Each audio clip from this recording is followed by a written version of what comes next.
안녕하십니까? LA 날씨가 높아지고 있습니다. 연로하신 분들은 폭염에 주의하시기 바랍니다. 지금부터 한국 소식을 먼저 보내드리겠습니다. 해양수산부 공무원 피격 사건에 새로운 사실이 밝혀져 많은 국민들의 공분을 사고 있을 뿐 아니라 더불어 민주당의 당 정체성에 큰 의혹과 어찌 이럴 수가 하는 분노를 불같이 표출하는 국민들이 점점 많아지고 있습니다. 지난 23일 유튜버인 아고라를 통해 해양수산부 공무원 이대진 씨의 큰형인 이래진 씨가 출연해 지금까지 알려지지 않은 사실을 밝히겠다 말하면서 민주당 고위급 의원인 모 의원이 이 씨에게 찾아와 같은 편이니 월북 인정해라 라고 회유했다는 것입니다. 이 씨의 추측으로는 만약 내가 월북이라고 인정하면 정부 돈이 아닌 일반 기금을 모아서 몇 억을 주면서 사건을 마무리하기 위해 본인을 회유하려고 하는 것이 아닌가라는 의심이 든다고 했습니다. 그러면서 사회자의 같은 편이라는 것이 무슨 뜻인가라는 질문에 이 씨는 내 고향이 호남 사람이라서 같은 편이라고 하는 것 같다고 부연하였습니다. 그러면 이래진 씨의 인터뷰 장면을 보시겠습니다. 당시 태도라든지 면담 이후에 뭐 민주당의 조치라든지 이런 것이 좀 어땠습니까? 이제 좀 놀라실 거예요. 네. 같은 편이니까 월북 인정하셔라. 같은 뭐라고요? 편이요? 같은 편이 뭐예요? 내가 이제 호남 사람이잖아요. 아, 호남 사람이니까 같은 편이니까 월북 인정해라. 왜냐하면 이 말을 오늘 처음 합니다. 왜 그러냐면 이제 뭐 숨길 것도 없고, 네. 그다음에 저 사람들이 계속적으로 물타기를 해서 그러고 월북 인정하면 보상을 해주겠다. 라고 하는데 아마 보상이 국가 보상이냐라고 하니까 아니라는 거예요. 기금을 조성해서 주겠답니다. 어린 조카들을 위해서. 네. 그러면 뭐 기껏 줘봐야 몇 억 정도 되지 않겠느냐. 그리고 그 돈 없어도 내가 그럴 능력 되니까 내가 벌어서 조카들을 케어하겠다. 그냥 나는 월북 인정 않고 진상규명 그다음에 동생의 명예를 회복하겠다라고 단호히 이제 거절을 했죠. 야, 이 같은 편이니까 인정하라. 네. 이 누가 한 얘기인가요?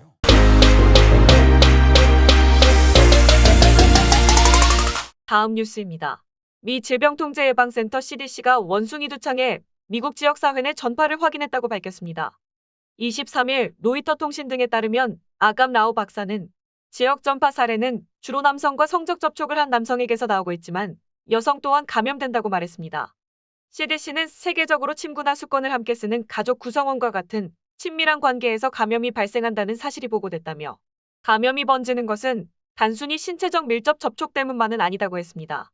뉴욕시 보건 및 정신위생국 또한 누구나 원숭이 두창에 걸리고 퍼뜨릴 수 있지만 현재 대부분의 발병 사례는 동성애자, 양성애자 혹은 남성과 성관계를 가진 다른 남성들 사이에서 나온다고 성명을 통해 밝혔습니다. 이날 뉴욕시는 동성애자, 양성애자 남성 등 원숭이 두창 노출 가능성이 있는 대상자에게 원숭이 두창 백신을 접종하기 위해 임시 진료소를 열었습니다. 이달 21일 기준 미국 내 원숭이 두창 확진자는 142명으로 집계됐습니다. 미 당국에 따르면 최근 감염자에게서 나타나는 병변은 전형적인 원숭이 두창 병변보다 크기가 작다는 특징을 보인다고 발표했습니다. CDC는 지난달 원숭이 두창 환자에게 덴마크 제약사 바바리안 노르딕이 개발한 천연두 백신 지네우스 제니스를 접종하라고 권고했습니다. 해당 백신은 유럽에선 천연두 백신으로 허가됐지만 미국은 2019년 원숭이 두창에도 쓸 수 있다고 승인했습니다. 이어 데이트 어플이나 소셜미디어, 클럽, 사우나 등을 통해 만남을 가진 남성은 원숭이 두창에 노출될 위험이 높을 수 있다고 말했습니다. 테워드로스 아드하논 거브러여수스 WHO 사무총장은 이날 원숭이 두창 관련 긴급회의 모두 발언에서 불과 6주 전에 영국에서 최근 해외여행 이력이 없었던 가족 중 3명이 원숭이 두창에 걸렸다는 보고를 받았는데 현재 48개국에서 3,200명의 확진자가 나왔고 1명은 사망했다고 밝혔습니다. 이어 모든 국가는 경계심을 늦추지 말고 원숭이 두창 전염을 막기 위한 능력을 강화해야 한다.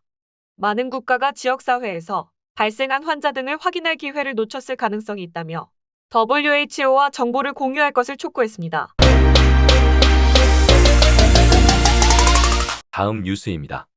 북한이 6.25 전쟁 72주년을 앞두고 반미투쟁을 선동하며 결사 의지를 다지는 각종 행사를 5년 만에 재개했습니다. 북한 노동당 기관지 노동신문은 24일 6.25 미제 반대 투쟁의 날을 맞아 근로자들과 직맹원들의 복수결의 모임과 미술 전시회가 개최됐다고 전했습니다. 평양중앙계급교양관 교양마당에서 지난 23일 열린 복수결의 모임에는 평양시 내 직맹 간부들과 노동계급, 직맹원들이 대거 참가해 보고와 토론을 진행하며 미제 미국 제국주의에 대한 적개심을 드러냈다고 신문은 보도했습니다. 특히 신문은 절대로 변하지 않는 것은 미 제국주의의 침략적 본성이며 침략자들과는 오직 총대로 끝까지 결산해야 한다며 그러기 위해선 전쟁의 근원이 없어질 때까지 최강의 전쟁 억제력을 무제한 다져나가야 한다는 게 교훈이라고 강조했습니다. 이어 만일 미제가 저들의 수치스러운 참패의 역사를 망각하고 또다시 이 땅 위에 전쟁의 불구름을 몰아온다면 우리 인민은 침략자들을 시도 없이 무자비하게 쓸어버릴 것이라고 경고했습니다. 북한이 6.25를 맞아 반미 성격의 행사를 개최한 건 2017년 이후 5년 만입니다. 통상 북한은 매년 전쟁 발발 당일인 6월 25일부터 정전협정 체결일인 7월 27일까지를 반제 반미 투쟁월간으로 지정해 주민들에 대한 반미 교양 사업을 강화했었습니다. 그러나 지난 2017년을 마지막으로 남북 및 미북 관계가 극적인 대화 모드에 들어가면서 2018년부터 지난해까지는 관련 행사를 개최하지 않았습니다.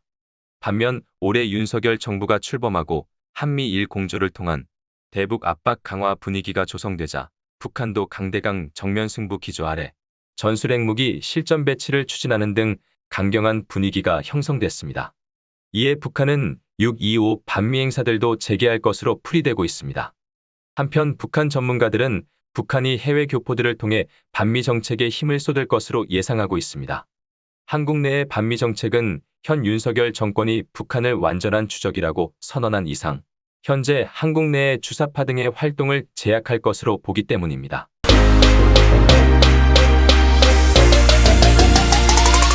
다음 뉴스입니다. 제72주년 6.25 전쟁 기념을 맞이하여 이종섭 국방부 장관은 국가유공자와 유족들이 자부심을 가질 수 있도록 정성을 다해 예우하겠다고 다시 한번 강조했습니다. 이 장관은 지난 22일 서울 강동구 중앙보훈병원을 방문한 자리에서 국가유공자들을 더욱 따뜻하게 보살피겠다면서 이같이 말했습니다. 이 장관의 중앙보훈병원 위문은 호국보훈의 달을 맞아 국가를 위해 헌신한 선배 전우들에게 감사 위로의 뜻을 전하기 위해 추진됐습니다. 이날 이 장관은 입원 중인 국가유공자들을 위문하고 국가를 위한 희생 헌신의 감사를 표했습니다. 이 장관은 이번 방문에서 제2연평해전 당시 전사한고 윤영아 소령의 아버지이자 해군 장교로 임관해 1970년 6월 서해 영흥도 북방해안에서 간첩선을 납포한 공로로 인원무공훈장을 받은 윤두홍. 베트남 전쟁에서 활약한 고인선 옹을 만나 쾌유를 기원하고 위문품을 전달했습니다.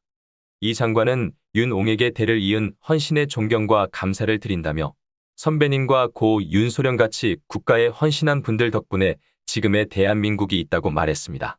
또 고 옹에게는 대한민국은 국가유공자와 유족을 더욱 따뜻하게 살피고 자부심을 가질 수 있도록 정성을 다해 예우할 것이라고 전했습니다.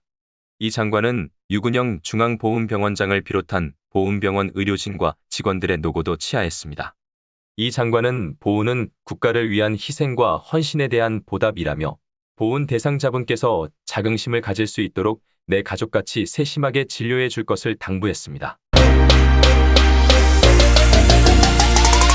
형 집행이 끝나거나 집행유예 기간인 스토킹 범죄자도 전자발찌를 부착하도록 하는 법 개정을 한국의 법무부가 추진합니다. 한동훈 법무부 장관이 지난 17일 스토킹 범죄로 형 집행을 종료한 뒤나 집행유예 기간에 전자장치를 부착할 방안을 신속히 추진하라고 범죄예방정책국에 지시했다고 21일 법무부는 밝혔습니다. 특히 스토킹 범죄자의 경우 피해자에 대한 집착이나 보복 등 재범 우려가 높고 살인, 성폭력 등 흉악범죄로 이어질 수 있지만 집행유예 기간 중이거나 형 집행을 마치면 현행법상 전자장치 부착이 불가능해 실질적인 피해자 보호에 부족한 면이 있다는 게 한 장관의 말입니다. 그러면서 한동훈 장관은 피해자들은 공포, 두려움, 불안감 등으로 정상적인 생활이 힘들기 때문에 전자발찌 등을 통한 보호가 절실함에도 현행법에 구멍이 있음을 꼬집었습니다. 현행법은 집행유예를 받은 범죄자 중 살인, 성폭력, 강도, 미성년자 대상 유괴 등 일명 4대 범죄를 저지른 이들에만 전자장치의 부착과 집중적인 보호 관찰이 가능합니다. 이로 인해 여기에 해당하지 않는 스토킹 범죄자에 대한 감시가 미흡하다는 지적이 나오는 겁니다. 이에 따라 법무부는 법 개정을 통해 징역형을 선고받은 뒤 형을 다 살거나 집행유예로 출소한 스토킹 범죄자에게 전자장치를 채우도록 추진할 방침입니다. 아울러 법무부는 세계 최고 수준의 전자감독 제도를 운영하고 가해자에 대한 능동적 감시를 통해 스토킹 범죄로부터 피해자를 적극 보호하는 등 흉악범죄 방지를 위한 대응체계 강화에 최선을 다하겠다고 밝혔습니다.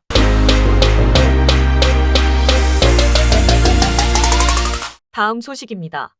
미주 내에 팔리고 있는 한국 제조 모든 식료 및 건강식품에 대한 교포들의 검색이 한층 쉬워질 전망입니다. 최근 불량식품과 건강식품에 대해 원성이 많은 것 또한 사실입니다. 특히 인삼 및 홍삼을 비롯한 교포들에게 판매되는 건강식품 등에 대한 제조 불량 및 성분 미달 식품에 대해 교포들은 검증을 통하여 구입을 하셔야겠습니다. 한국에서 판매 금지나 제조 불량 등의 판정을 받은 식품들을 일부 악덕 수입업자를 통해 방송을 통한 판매에 현혹되지 말아야 하겠습니다. 한국의 식품의약품안전처는 식이약 데이터 개방을 확대하기 위해 지난 4월 데이터 심의 제도를 마련하고 본격적인 운영을 위해 22일 제1차 식이약 데이터 심의위원회를 개최합니다. 데이터 심의 제도는 식약처가 보유한 데이터를 일반 국민과 공공기관에 개방하는 것을 원칙으로 하되 위원회의 심의 절차를 거쳐 그 사유가 인정될 때에만 제한적으로 비공개를 허용하는 제도입니다. 비공개 인정 사유는 공공 데이터의 제공 및 이용 활성화에 관한 법률, 데이터 기반 행정 활성화에 관한 법률에서 데이터를 비공개, 부분 개방할 수 있도록 규정하고 있는 경우, 예를 들면 개인정보와 허가 심사 과정에서 수집된 기업의 기밀정보 등 데이터 품질 문제로 인해 개방할 경우 데이터에 대한 신뢰 저하와 데이터 활용에 혼동을 줄 우려가 있는 경우, 다만 이 경우에는 데이터 품질이 정비되는 대로 신속하게 개방 추진을 할 수가 있습니다. 이곳 교포들께서는 한국에서 제조되는 식료품이나 건강식품 등의 내용을 검색하시거나 안전성 유무를 알기 원하면 한국식약처 홈페이지에서 해당 제품을 입력하시면 식약처에서 허가한 제품인지 확인할 수가 있습니다. 데이터 심의 제도가 시행되면 식이약 데이터가 국민에게 대폭 개방돼 새로운 제품, 서비스 개발과 식이약 안전 수준 개선에 유용하게 활용될 것으로 기대한다고 밝혔습니다. 식약처는 데이터 심의 제도 운영을 위해 식품, 의료제품, 데이터 분야에서 경험과 식견이 있는 내외부 전문가 20명으로 위원회를 구성하고 1차 회의를 개최합니다. 1차 회의에서는 식약처 데이터 정책 추진 전략을 공유하고 위원회 운영 방안을 논의합니다. 위원회는 향후 데이터를 비공개 또는 부분 공개할 수 있는 사유를 최소한으로 인정해 데이터 개방을 폭넓게 허용할 예정입니다. 제72주년 6.25 전쟁 기념식이 24일 총영사 관저에서 유엔 참전국 외교단, 주하원 의원, 시장 등 대표 정치인, 미 참전용사회, 미 제향군인회, 제향군인의 미서부지회, 6.25 참전 유공자회, 월남전 참전자회, 고엽제전의회 등 각계 인사 160여 명이 참석한 가운데 제72주년 6.25 한국전쟁 기념식을 거행하였습니다.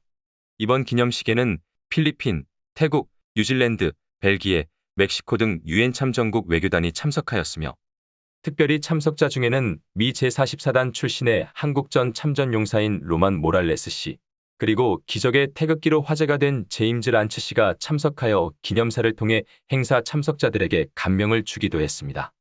이날 김영환 총영사는 기념사를 통해 동족상자 내 비극적 전쟁이 발발했을 때 참전용사분들이 사랑하는 사람들을 뒤로 한 채 대한민국의 자유와 민주주의, 인권을 수호하기 위해 일어나셨고 참전용사분들의 희생과 헌신 덕분에 한국은 경제적 번영과 함께 민주주의를 발전시킬 수 있었다면서 72년 전 참전용사분들이 지켜주신 것이 바로 오늘날 우리가 누리고 있는 지금의 이 평화다라며 참전용사분들의 헌신과 희생에 감사를 표했습니다.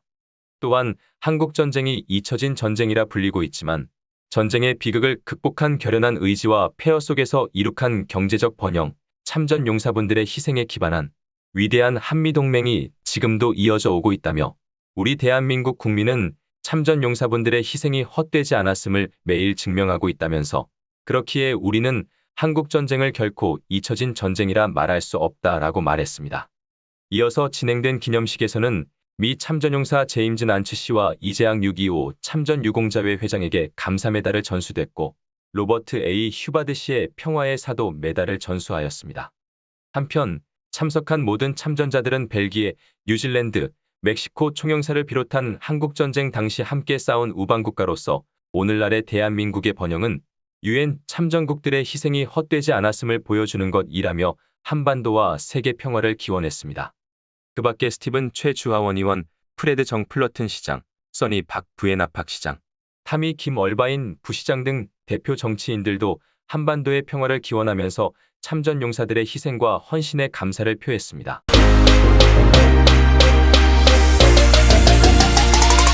다음 소식입니다. LA 한국교육원은 23일 한국교육원 1층에서 한글학교 관계자를 대상으로 미주한인 이민사 전시관 설명회를 개최하였습니다. 2020년에 조성된 한국역사체험관은 한국의 역사가 주로 기술된 반면 6월 초 새로 개관한 미주한인 이민사 전시관은 1945년 이후의 코리안 아메리칸의 역사를 담고 있습니다.